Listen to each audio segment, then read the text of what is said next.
Welcome back. We're continuing to follow that guilty plea from Patrick Crusius, the man convicted of shooting and killing 23 people at the Cielo Vista Walmart and injuring 22 others back on August 3rd, 2019. He has been officially found guilty again for his racially fueled massacre. That gunman accepting a plea deal, being sentenced to life in prison without parole this morning. Our KTSM 9 News reporter Tirza Ortiz joining us again live from the El Paso County Courthouse with more. Tirza.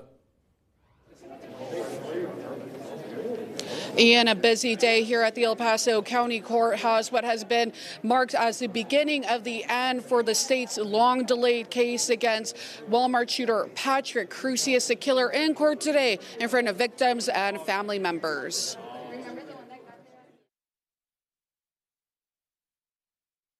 Patrick will spend the rest of his natural life in prison. He will never again walk free. Patrick will leave prison only in a coffin. You know, there's a lot to say.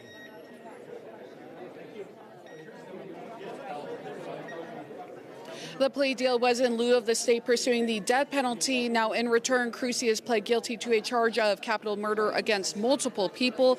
He is also serving 22 life counts for aggravated assault with a deadly weapon. Both the prosecution and defense acknowledging the only way the gunman will be leaving prison would be in a coffin.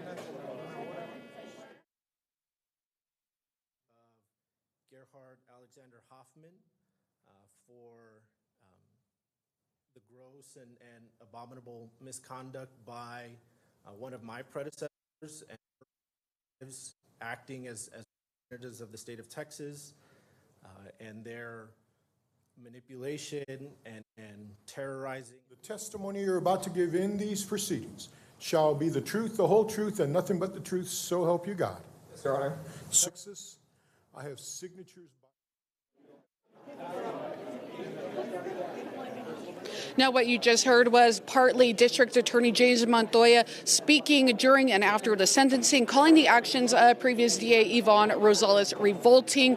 The gunman will begin his concurrent sentences as the Texas Department of Criminal Justice, but there are a number of legal mechanisms that could result in his transfer to another holding. Now, starting in less than an hour, about 30 minutes, we will be hearing impact statements from victims and their family members. And, of course, KTSM will be in the courtroom, but due to privacy reasons and giving those speakers privacy during this sensitive and emotional time, we will only be sharing audio.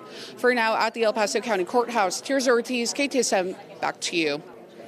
All right, our thanks to Tirza for her excellent reporting this afternoon. And we do want to take a moment to remember the 23 victims who died on August 3rd. We begin with Andre and Jordan Ochondo, who both died protecting their son, Paul. Arturo Benvenides was an Army veteran and a Sun Metro Transit operator. Leonardo and Maybro Campos died together.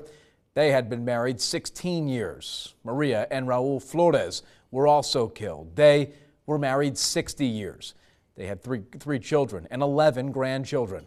Jorge Calvillo Garcia died fundraising for his granddaughter's soccer team.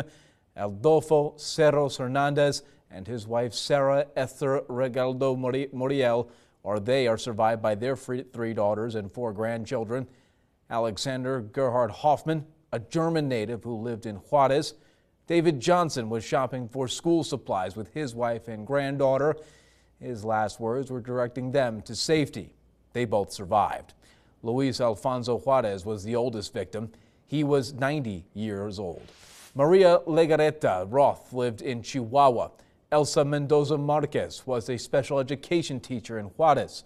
Ivan Filiberto Manzano was known as a radio DJ in Juarez. Gloria Marquez was a mother of 4 and a grandmother. Margie Record was a mother of 3. The youngest, Javier Rodriguez, was a 10th grader at Horizon High School. Teresa Sanchez was 82 years old. Her niece and sister survived the attack. Angie Englesby was a single mother of 8. Juan Velasquez was shot in the parking lot. His wife was also shot but survived. And this is Guillermo Mimo Garcia, who died 9 months after the shooting. He left behind his wife and 2 children. Of course, we will continue to follow much more from the courtroom coming up later this afternoon. As mentioned, victims of the attack will be able to address the court about how the crime impacted their lives and the lives of their families. And you can always keep up with the very latest happening on our website. That is KTSM.com.